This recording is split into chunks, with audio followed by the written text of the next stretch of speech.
everybody, hit rewind. This is our season finale, year finale, whatever you want to call this. Jacob, as some of you have listened over the years, is never really available the last 3 months. So we kind of wrapping things up right now.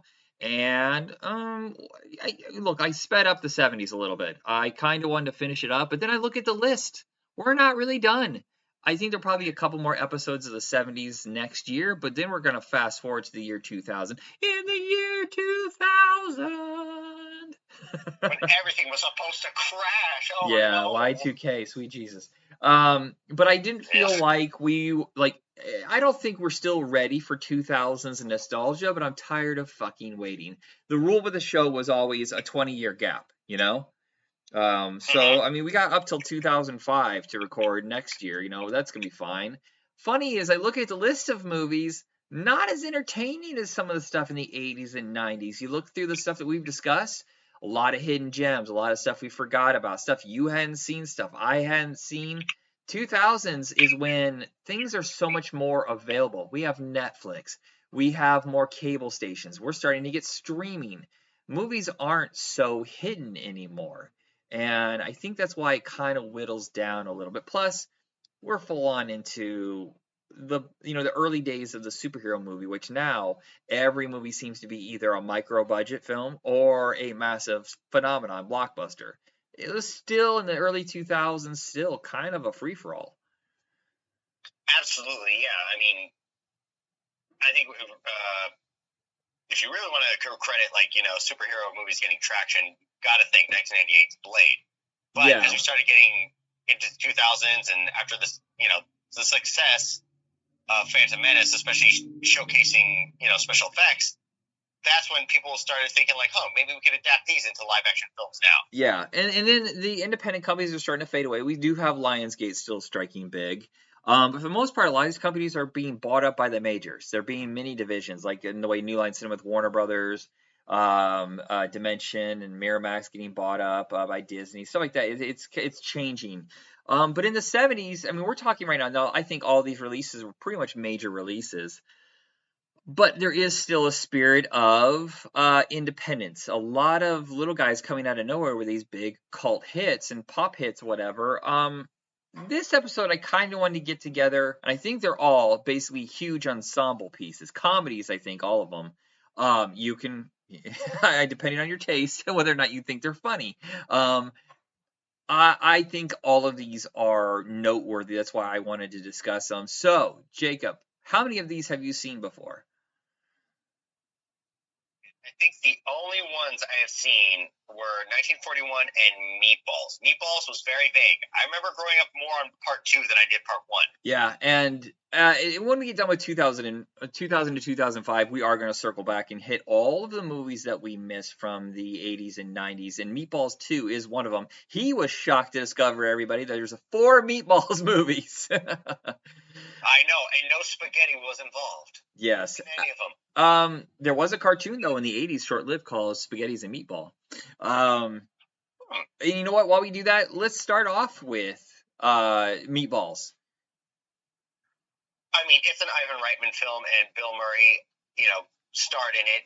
Those two have, the best chemistry.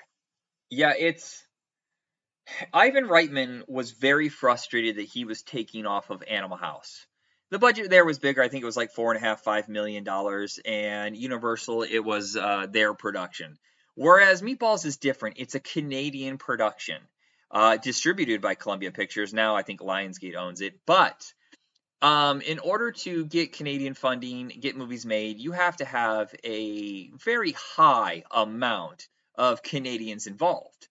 And Ivan Reitman was able to negotiate for a very low fee budget, but gave him the right to direct Meatballs. He did it for $1.2 million. And, it is a simple camp movie with only one name in it, Bill Murray. But he wasn't a star yet. This makes him a star. I can't believe how much fucking money this movie makes. Oh my God, how much did it make? After re-releases and international, $70 million. Oh my God, off a $1.2 million budget? Yep. And that made Ivan Reitman. That gave him the ability to command a $12 million budget for his next film, Stripes. Holy sh! Yeah, I mean, all of this, if it wasn't for him figuring out how to get it to work, there is no Stripes. There is no Ghostbusters, at least not in the way that we know it would be. You know, and then Ivan Reitman made plenty of really great movies throughout the 80s and 90s, and 2000 is a little questionable. I'm not one of those guys that stands up for evolution, but I do enjoy it. Like, I can't be like, this is a great movie. I was like, it's fine, it's entertaining, it's good Saturday afternoon, time waster. Absolutely no, I couldn't hate on Evolution at all. I mean, Orlando Jones is the one that made me laugh my ass off Yeah, most of yeah. that movie. So, and the legend is that Bill Murray never actually signed. He never really read the script. They didn't even know if he was going to show up that day. And I think they had another actor ready to go, but that would have damaged the funding. You're talking probably the budget would have been cut in half. And he shows up, and you can tell he has a general idea of the plot, but he's improving everything. And sometimes it's a little exhausting, like the scene in the restaurant when he's talking to Rudy. He's talking about, yeah, I take this corkscrew and I'll grab him like this and I'll twist it like that, whatever. And it's like, okay, dude.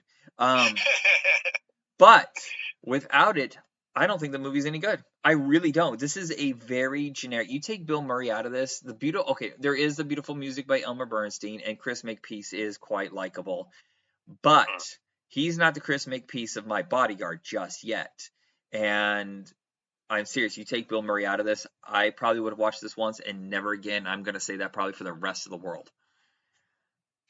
Yeah, no, because I really couldn't recognize anybody else at all. The only name I did know of was Ivan Reitman and Bill Murray. Yeah, Matt Craven is one of those guys. He's a kid here in the kid. Actually, by the way, I say kid, they all look 30.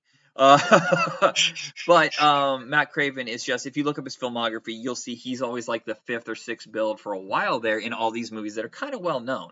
He's just one of those guys that managed to survive all those years.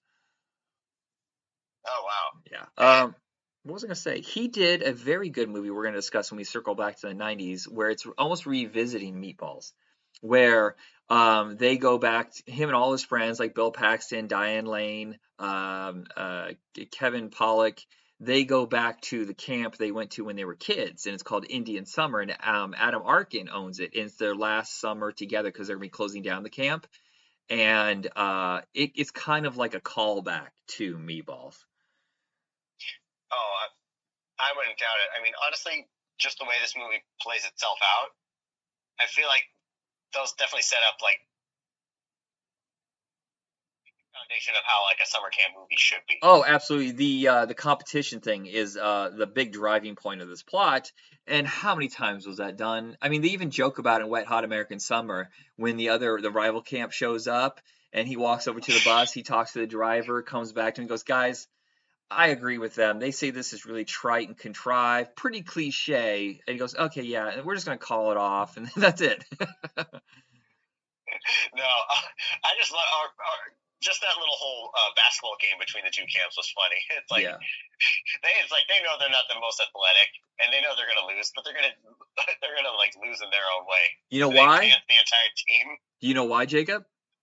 Why? Because it just doesn't matter. It just doesn't matter. That is almost so. It's that feels like a response to John Belushi's scene in Animal House, where he has this ridiculous speech. He's trying to be so big and rousing to the rest of them, and it's almost as if they said, "Let's do the exact fucking opposite of that in Meatballs." Exactly. Pretty much, yeah. I mean, again, it was just a basketball game, and at the end of the day, it didn't. I mean, they're still going to be camping out. They're still going to be having fun. But the other camp decided to take it way too seriously, and they're just like, you know what, screw these guys. Yeah. If you do like these, there's probably about 30 of these kind of camp movies. Of course, there's Ernest Goes to Camp, which is a big hit. But right before Michael J. Fox became a huge star with Teen Wolf and Back to the Future back to back, I want to say about 6 months prior, he did a TV movie on NBC with Nancy McKeon called Poison Ivy. And it's very much the same kind of movie. Very likable, same kind of competition stuff, but it's more romantic comedy than it is wacky.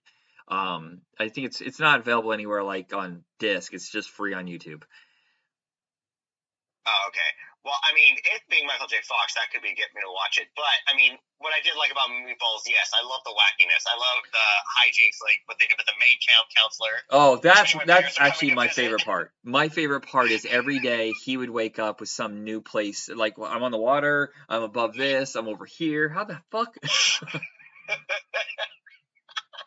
it's all in good fun. I mean, at the end of the day, he is their boss. They do listen to him, but they will screw with him somehow and take his air conditioner. Yeah, the only true sequel to Meatballs is Part 3.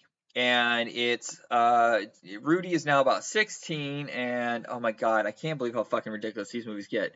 You think the alien in Part 2 is crazy? The third one is a very famous porn star dies, comes back as a ghost because the only way she's ever going to get into heaven if she gets Rudy laid. I don't understand how that works. I don't remember that in the Bible. I'm kind of thinking that's a lot of sinning, but just the rules. They're not my rules. Those are the movie's rules. And you want to know who plays Patrick Dempsey? Do tell. Wait, did I just say that? I'm sorry. You know who plays Rudy? It's Patrick Dempsey. I fucked that up. Oh my god. Yeah. Oh my god. Again, this had to be written by some. There's some fucking lunatic who wrote it, and it sat on the shelf, I think, for 2.5, 3 years or whatever, and then got basically sent straight to video. The fourth one's Corey Feldman, and it's just called Meatballs 4 because they bought the rights. It has nothing to do with it, so it's skip that. That one's fucking cheap shit. That's sexploitation on Cinemax. Oh god, I'll have to look it up now. Yeah. Now I'm curious. I mean, I'll IMDb it. Yeah, I'm sure it's free on Tubi or something. What is our next film? Okay, our next film.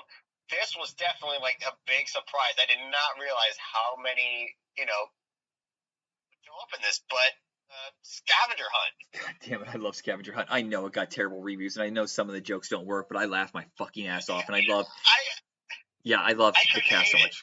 What? There's nothing to hate about this movie. This was enjoyable and just wacky and ridiculous. I'm like, this was very cartoonish. I'm like, I wanted to see more of this in cinema, especially like during the 70s when before Star Wars cinema was just very melodramatic and dark. Yeah, so if you're talking about it's a Mad World spin-offs or influence kind of movies, this is one of the better ones. This and Rat Race, I think, are the two best. And look, sometimes I love Richard Mulligan, but sometimes he's exhausting in the beginning part of this movie because he's such a fucking idiot. But once he starts putting on the mummy stuff, and there's the whole stealing the suit of armor, or him trying to get hit by cars so he can get insurance, that's when he shines. I think he's so damn hilarious. Oh god, yes, I know. He was just a big dumb idiot at first, but then throughout the rest of the movie, oh my god. Yeah, so he ends up helping them win in the end. So it's a Milton Bradley kind of character. I think his name's actually Bradley Milton, and it's Vincent Price, and he loves games, and he dies playing one of the fucking strangest looking goddamn games I've ever seen in my life. It's like a frog on a screen. He can't control it, but I don't understand. That part's stupid.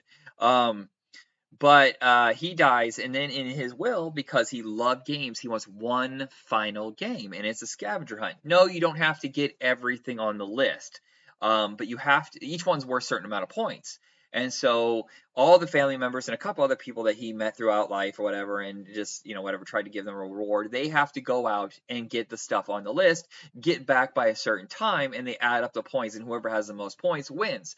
Everybody in this is playing fair, and they're really nice and helpful to each other, even if they're stupid. But Cloris Leachman and Richard Benjamin and Richard Mazer team up, and god damn it, they're the funniest fucking people in this whole movie. Richard Mazer is a grown-ass man acting like an annoying 8-year-old. I couldn't stop laughing. God. I wanted to backhand him so many freaking times. Yes. And the piano sequence, I think, is a showstopper. It is full-on Looney Tunes, Three Stooges, wacky shenanigans. Oh my god! And then the chases that would occur, just to and because Cloris Leachman and the other actors you mentioned were cheating and stealing from all the other players. Yeah, they were that desperate to win. You may not recognize him. Millions of dollars, but. Shit. Yeah, you may not recognize him, but the nerdy guy who's acting like a child, add 10 years later, and he's the dad in License to Drive and Encino Man, who actually was the lead of SAG for many years. The chairman, I think, or whatever we call it. Wait a minute. Wasn't he also in The Thing? He was in The Thing. Yeah, the minute he grew that beard, it's like everything changed. I think he lost some weight too. Oh my God, I know exactly who you're talking about. Yeah, and they had Dirk Benedict from A-Team. This is one of his first roles. I don't know. I just loved everybody. And Tony, shit, from The Odd Couple, all the old romantic movies. Son of a bitch. Hold on.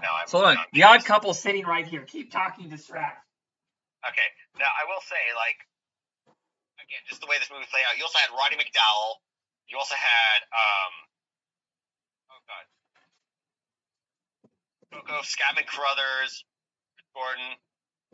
Little 2 was in it. I was like, oh my God! I immediately thought of like Blazing Saddles when he showed up. Yeah, Tony Randall. Sorry, son of a bitch. I was gonna be quicker, but all the DVDs just fell out of the case for Odd Couple, so that's not good. Yeah, I love his family and the way they work together. They're so sweet. But it's a nonstop. Every 5 minutes there's something new, so you're never gonna get bored. Yeah, it was weird seeing Arnold Schwarzenegger for the very first time. The one gag doesn't work. I mean, really doesn't fucking work. At least it got on my nerves. Is the whole zoo thing. It's fine they were taking the ostriches, but also it seemed like the most insane and plausible way to do it. But that goddamn guy, Avery Schreiber, who was a big deal when I was a child, just fucking like Sylvester the Cat. And I just didn't find it funny. I thought it was really stupid. I know. He was a goofball, but he definitely cared for those animals, and I couldn't help but feel sorry for him. Yeah, but he really did care. That silly voice just didn't work for me. But this is from the director of another film on our list. I will say it's better. I think it's actually one of the most important movies of the 70s, and no one ever talks about it, ever notices. But Car Wash, I think, is subtly one of the best fucking movies because it talks about the normal, everyday life of black people, for the most part. Blue collar. It's not what typical films during that era were about, which were more exploitation. This is a day in the life. Great ensemble. No real names in this, but I thought it was just beautifully cast and honest. Under all the silliness, the honesty of how hard it is to make it day to day when, and I'm going to be cliche here, the man is fucking holding you down. Yeah, I mean, this is when economic times were getting a little bit more tougher and tougher and starting to go into effect, especially after the removal of Glass-Steagall. And also, yeah, they were in like L.A. Right. Some of these people were trying to make bigger names for themselves. Yeah, and sometimes they make the argument, is it easier just to commit crimes to pay my bills because this car wash, 9 to 5, no money whatsoever, that guy was really screwing him over. That's a real question. And I'm sure lots of people ask, is it better to go for an easy payday with the risk of going to prison or doing it in a totally different way? Like, do I just keep working at this forever and ever until I'm fucking dead, a 9 to 5er, Oh, exactly, yeah. I mean, heck, the main character, TC, like, he definitely seems to be that, like, the veteran of that particular car wash, by hand, wanting to get a raise, but, of course, like, place realizes he's kind of getting phased out because everybody's doing auto car washes and not doing everything by hand anymore. Well, and he's aging out, and then there's a whole issue of like his parole for getting into a fight, and he's got his kids. Do I have the right person? I'm sorry, I feel like I'm saying the wrong. Okay, yeah, there's that whole issue, and and then there's Abdullah. He's going through a change because he wants to go by his Muslim name, and he doesn't want to do this shit anymore. And he's getting angrier and angrier, and he's not being consistent with his attendance, and he's on the verge of being fired. But he's not. I don't think he cares because he sees this opportunity with someone else who is dangerous, who will get. Maybe he'll get rich, but he could also get a bullet between his eyes or the rest of his life in prison. Yes, and TC's the one who's kind of looking out for him. Yeah. And I say this, there's a lot of, that's really a serious plot point, but it is a comedy. It's a musical. It's got these really funny numbers with, like, Richard Pryor comes in for a few minutes with Daddy Rich. But and the Pointer Sisters. Yeah, and they don't cut that wrong. They basically say you're a fucking fraud who only cares about money. The problem is only a couple people see that. The rest of them are so desperate to get out of their blue collar lives, they want to hold on to that. And we still see it today with our fucking president and all of his little grifters, is the promise of something you're never going to get, but I'm not going to tell you that. Actually, they're so brainwashed now, they could say right to your fucking face, you're a dumb shit, you're a loser, you're never going to get it, and I'm going to take you for everything you got. And like, he's our savior, he's great, because that's been happening with churches and cults forever. Jim Jones, people. Oh God, we cannot forget that guy. Oh, yeah, geez, but Daddy Rich is a comment. While it's not like straight up like dramatic, he is saying that, look, you're a fake, a fraud, you're giving us a lifestyle we should not be looking for. Exactly. And there's little cute things like the gags they pull on each other, and there's these little random stories with like the prostitute who is heartbroken. I think she's just, now that she's on her own, she has to do something like prostitution, sex work, in order to make it. And so there's her little sub story. There's the little skateboarding kid that hangs out with them who has nothing to do all day because it's the summer and it's boring. And I don't know. I really love watching everybody together, and I really like that kid, the son, who wants to be cool so fucking bad, and he really does feel for the life of people who are struggling because he's got it made, at least in their eyes. I'm sure a guy who owns a car wash, the son of a car wash, in the real world, like big world scopes, that's nothing. That's absolutely nothing. But to them, it's everything. Oh, absolutely.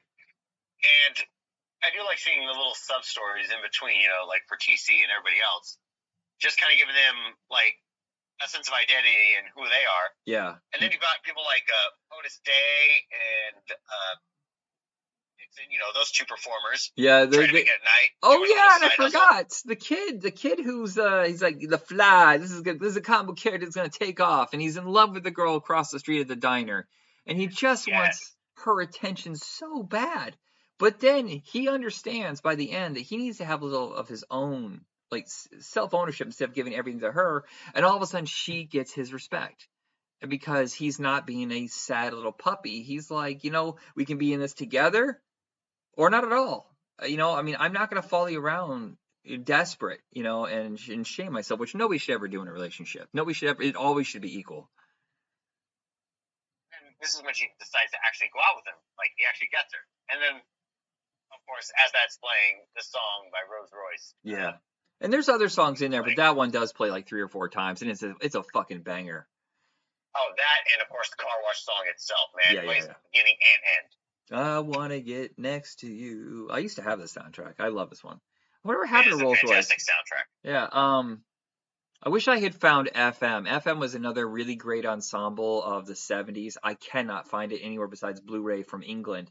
And Jacob, if I find it one day, I'll show it to you. But it's about a radio station that is very independent. They play whatever they want. Also had Cleavon Little in it. Martin Mull and a couple other people, where they're being bought up by a major corporation, and they're going to fire everybody. They're going to automate a lot of stuff, and they're just going to be one format. And it's going to be commercials. So they staged like this huge community, like kind of a protest rock concert kind of thing that gets out of control. And it's really rousing. It has a great soundtrack, and I just don't have a copy that I can find for you. I'm really hoping one day I do, because it's great. Yeah, no, I'll have to look it up. See, that does sound familiar. I'll look it up on IMDb. Hopefully it's streaming somewhere. Yeah, at least the soundtrack is dope as fuck. I used to have that on vinyl. What is our next film? One more thing I want to say about Car Wash. One, I did like seeing Garrett Morris, and even like little appearances by like Lorraine Gray. Oh my god, some of the hijinks and the BS that they had to put up with, I felt like this kind of formula is what helped the 2005 movie Waiting.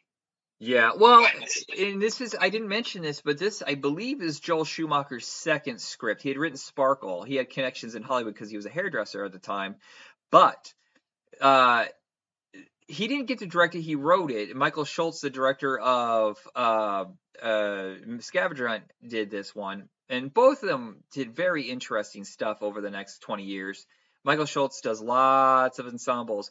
But a few years later, Joel Schumacher gets to do his first ensemble film, which is very similar and almost a sequel, at least spiritually, to this. It's called DC Cab, which I don't know if we ever did that one, the one with Mr. T and Gary Busey. I think we did do that one. Yeah, we both agreed Bill Maher just cannot have. No, you cannot. Okay, yeah.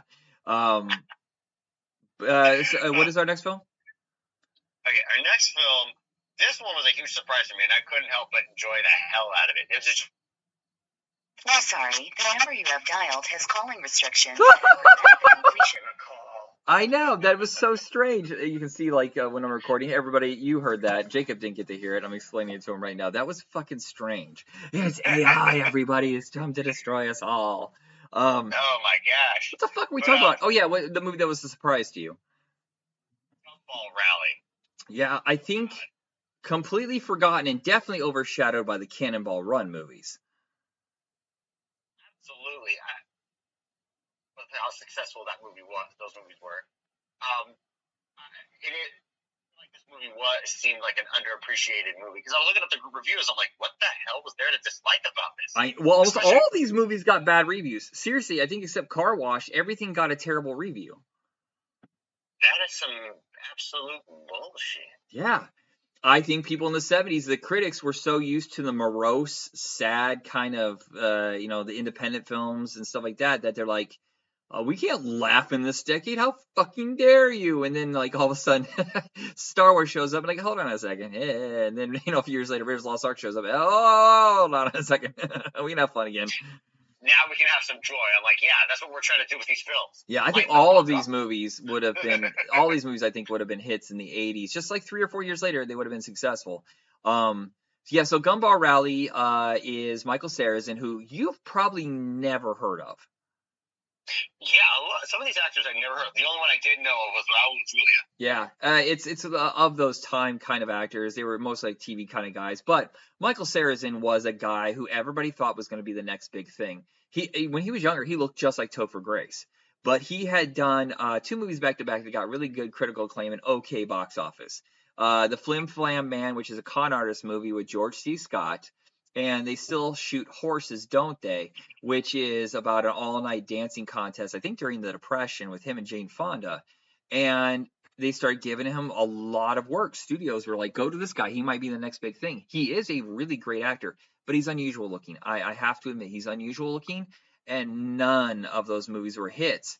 Gumball Rally, I think, is his last hurrah as a lead. And then, within a few years, he's in smaller movies. He's on TV. He ended his career kind of bad. I mean, I like the movies, but a lot of it was like really direct-to-video kind of Canadian productions. He's a Canadian actor. But this is kind of like my favorite of his. It's, like I said, it's before Cannonball Run. In the 70s, it started becoming like a thing. Hit the open road, not legally, with a bunch of people racing across country to win a contest. Sometimes it was huge amounts of money. Sometimes it was stupid shit like a fucking thing of gumballs. Yeah, it's like everybody picked up the phone, and when they heard the word Gumball, then they're like, okay, that's the message. That means get ready to race. And everybody's just so excited for it. It's what they live for. Yeah. And you get to have fun as they sort of, in quotation marks, build the team, getting all the people together and getting their cars together and watching them kind of. Oh, Gary Busey. You forgot to mention Gary Busey's in this. Oh, yes. Oh, God, he's wacky and out there. Yeah. Then again, it's Gary Busey. What do you expect? There's not really a lot plot-wise to discuss because it is just a montage of them doing shenanigans on the road and having fun together and fucking with this cop who's been following him for years. But it's a lot of really great stunts by legendary stuntman Chuck Bale. He only directed a few movies, and this was one of them. But these stunts on such a small budget are pretty astounding for the 70s. Oh my God, yes. No, that's what I was about to mention. Like, the production quality just was beautiful to behold. Yeah, the cars are fun to look at, and it never gets boring. It's lots and lots of fun gags. But Jesus Christ, Raul Julia, how did it take him so long to be a star? Because he fucking shows up in this and almost eats the entire movie. He owns this fucking movie. Oh, God, yes. I mean, honestly, if they did wait a few more years, they still needed to get Raul Julia to be in this movie. Yeah. Oh, my God. As Franco, like, what was he, like a hitman? A ladies' man hitman, basically. Yeah. Very debonair, but that's also his weakness because if he sees a lady while he's out on the road racing or whatever, he will stop He will get distracted and slow them down, which actually does happen in this. Oh, absolutely. And again, he just has so much charming charisma and bravado. You can't help but be, drawn to him. Yeah, this is when a you Warner. See him on the screen. This is a Warner Brothers movie. It's easy to find. You see a lot of double packs where it's Gumball Rally and Cannonball Run 2 on DVD, streaming, I think on Tubi right now. It's just a good, fun time waster. Oh, absolutely. I mean, there's nothing to hate about this. It is. I enjoyed it. It's like definitely a favorite of mine. Yeah. Now that I've seen it. The last movie we're going to discuss has been one of the most divisive movies, I think, of Spielberg's career, of the 70s, and frankly, I don't get it. Now I'll say this. I think the director's cut, which sadly I thought I owned. I don't. It's only available on disc. The digital version we have that we watched is the original theatrical cut, which is about half an hour shorter. And I'm sure some people out there right now, oh my God, more chaos. Why the fuck would I want that? There's a lot of story in there. There's a lot of character beats, a lot of stuff that lines up better because they trim so much. Sometimes the stuff doesn't make sense. I will say I could go without the 2 minutes of Tim Matheson and Jim Belushi screaming at each other as they go through the screen. Yes, you do get some of it. That was only like 30 seconds. This goes on forever in the director's cut. Wow. I did not know that. Yeah, 1941. When Spielberg was asked about it in an interview in 1990, he said that this was a movie that humbled him. Yeah. Because he admitted like some success had gotten to him and he developed a bit of an ego. However, I think like the chaos of this movie was if anything, was kind of what brought me joy. Yes. And was the beauty of it. This is his paycheck movie. What do you call it? Blank paycheck. I'm still not saying it right. Blank check, where the studio just said, whatever you want to do, you fucking got it. Here we go. $35 million wacky comedy with all the hottest new rising stars and some classic, reliable people. Fuck yes. Go for it. We're going to have such a huge hit. Yeah. It did not bomb, by the way. That's the misnomer. This movie didn't make a ton of money, but it more than broke even in theaters. And, subsequent viewing on TV and DVD has made it a cult film, and it's made its money back by a long shot. Oh, I bet. Heck, Grandma's Boy made like over $100 million just on like video alone. Yeah, it's amazing how had to make a lot. Some movies, really make a ton of money. Punisher with Travolta and Thomas Jane. It didn't do that well in theaters, but the first DVD release alone made $50 million. And that's not counting rentals, and it's not counting TV, it's not counting Blu-ray or the director's cut that came later, whatever we're going to call it.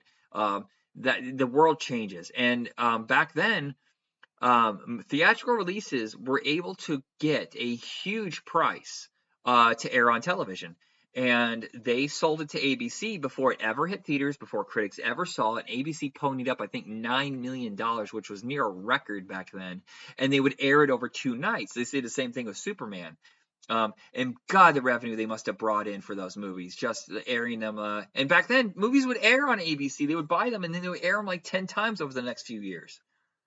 Holy shit. Well, yeah, dang, especially movies like that. Yeah. It is. I'm not going to go through the cast, but let's just say everybody from SCTV, basically everybody from Saturday Night Live that was fucking cool, except Chevy Chase. Sorry, everybody.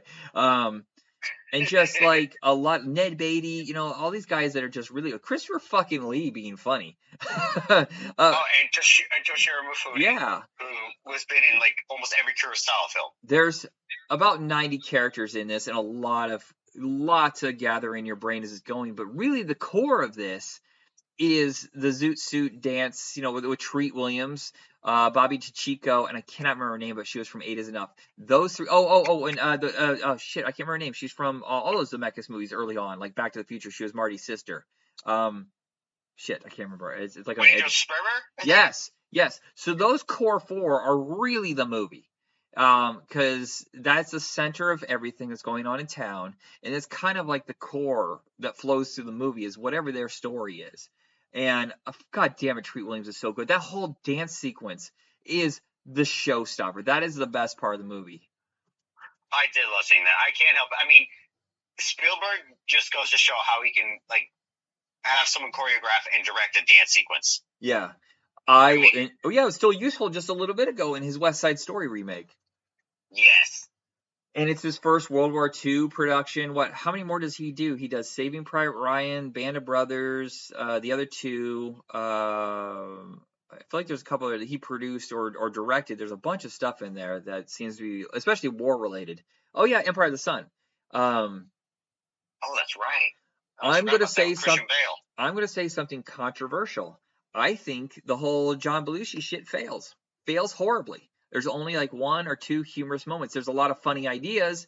He can't sell it, or Steven Spielberg can't sell it, because I feel like he just let him improv, and it worked for Bill Murray and Meatballs because there wasn't much of a plot. There's so much plot in this. There's so much that needs to be tightly directed, and he just lets John Belushi just go, and I just don't get it. I don't find it funny. It was pretty ridiculous. Like, he's just some bumbling airman who's trying to intercept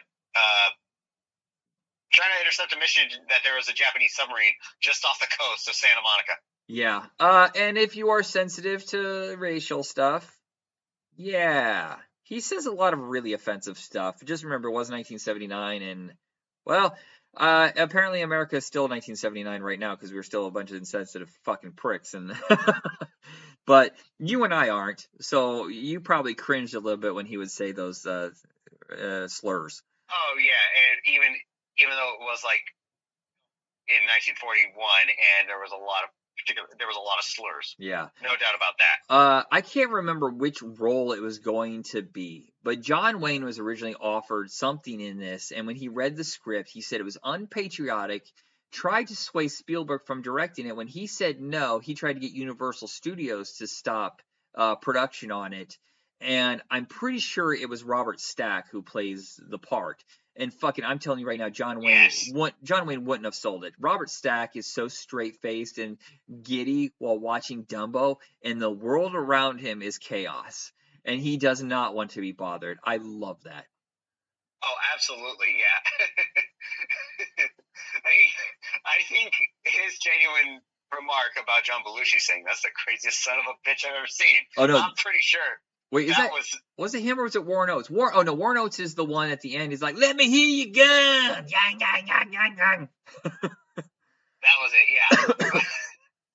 But I feel like that was Robert Stack's genuine impression of John Belushi. Yeah, I would not be surprised if that was 100% genuine. John Candy doesn't have much to do here, and that's kind of a shame because he's so fucking funny. But Dan Aykroyd, when Dan Aykroyd plays that fast-talking, straight-laced kind of thing that he could master, God, I love it. When he's giving that rousing speech from the top of the tank, oh, it's fantastic. Oh, absolutely was. And I love that little moment between him and John Belushi, like, wait a minute, you seem familiar. And then they just depart. Did you notice Baby Mickey Rourke in their crew?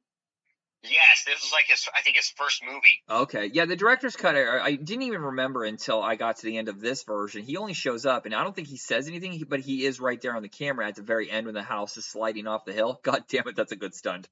That's a great way to end the movie. But I feel like in the director's cut, he gets a little bit more, because I was like, oh, right. But they kept cutting around him, so...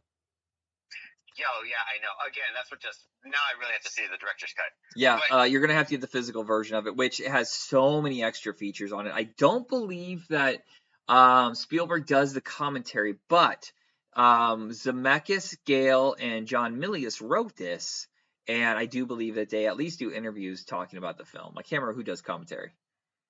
Oh, well, definitely I'll have to check it out. I mean, actor in here that did confuse me. I clearly thought it was Ernest Borgnine the whole time, but no, it was Lionel Stander. Oh, yeah. He only shows up for a little bit, and there's the whole sequence at the end, which is above board. One of the greatest sight gag stunt sequences I've ever seen is Ned Beatty trying to control that massive gun to take out the submarine, but his house is in the way, and he doesn't care. He has to stop them, Yeah.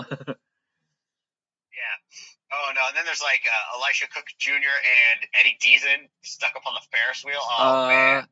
No, Elisha Cook is in it, but he's much earlier in the film. It's the guy who's the mayor in Jaws. Murray Hamilton. Yes. That's it. That's who I confused him with. My bad. Oh, my God. He's stuck up there with this fucking idiot, and then all of a sudden, out of nowhere, a puppet of him shows up, and he's even more annoying. and he's afraid of heights. Oh my God, that character probably suffered more than Lorraine Gary did watching her house be destroyed, I think. Oh, I know. Oh, that is a hard. Oh God, just the whole house, the destruction of that whole house, though. Like, ow, ow. And seriously, the kicker, if you haven't seen it, the kicker at the end is just absolutely hilarious. It's a top-notch gag. It is really sad, though. I don't believe that he's ever done a full-on comedy again. Maybe Catch Me If You Can, you count as a comedy. Is it a comedy? Yeah. I feel like it is. Yeah. And most of the time, when these big event comedies during this era happened, they were directed by someone who didn't do comedy, and then they would flop. It worked once, and that was It's a Mad, Mad, Mad, Mad World, and that was a fluke. Stanley Kramer made a hit out of that. And it would happen every few years. Some big director who didn't normally do comedies would do some big event film, and it would flop so fucking hard. And then in the 80s, it would switch from that to doing sci-fi, like the guy that Peter Yates doing Crawl. And even as he's doing, I thought this would be a fun lark. That's a $40 million movie there, Peter. You probably want to be a little more prepared than a fun lark. Right. Oh, gosh. Yeah, test out to see if you're funny at all first before you take on a massive event film with tons and tons of comedy. Try a little bit lighter first and then work your way. Yeah, no, personally, I mean, for me, it's Spielberg. Like, even his worst films are still good. Yeah, I don't know if he's directed a straight-up stinker. Some people said 1941, some people say Always. I don't think either one of those are all that bad. Always is just a little fluffier than some is fair. I mean, he's coming off of some serious films, Empire of the Sun, and then, of course, Indiana Jones' Last Crusade was a big event film. A lot of people say Hook, which confuses the fucking shit out of me. I mean, I guess the worst Spielberg movie is different than any other director, because almost every director eventually falters, except Scorsese. Holy shit, that guy's still firing on all cylinders. Firing on all cylinders, and honestly, it's Scorsese. I can't expect anything less. Yeah, I just don't know. Is there any other director besides Spielberg and Scorsese that can get an A-list film made? Now, I can't think of anybody. Shit, you're right. I know De Palma's retired. Oh yeah. Coppola, I don't know what's going on with Coppola. You can't even find that movie now. The Megalopolis, you cannot find that anywhere. So it's very surprising. He must be ashamed or something's going on. Dante, Carpenter, some of them have died, like Romero. It's very interesting. All the big directors from my childhood have faded away, and it's kind of a bummer. I want to see them all have a big last hurrah. Oh, yeah, absolutely. I mean, I feel like they've all retired, but I know, Carpenter, I would like to see one thing from Carpenter. Yeah, but then again, every time Walter Hill comes back, he disappoints, so I'm not sure. It's just hard. It's hard to say. Damn it. Yeah. All right, so that is it for this season. Jacob and Jacob's signing off for the year. I'm kind of pulling back. There's a handful more that I'm going to do. But for the most part, there's a lot of episodes I need to fix, edit. Some I made so fucking long for some stupid reason, like 3 hours. I need to trim that shit down and make them more individual episodes. But thank you again, Jacob, for a really great year. We might do a Halloween mini episode next month. But this is basically it for our little run of 70s movies. It was a fun run. I enjoyed it. All right. Next year, everybody. Yeah, it's not that long, people. I'm so far behind in episodes. You'll get this 6 weeks before we come back instead of 3 months. All right, everybody. Have a good one.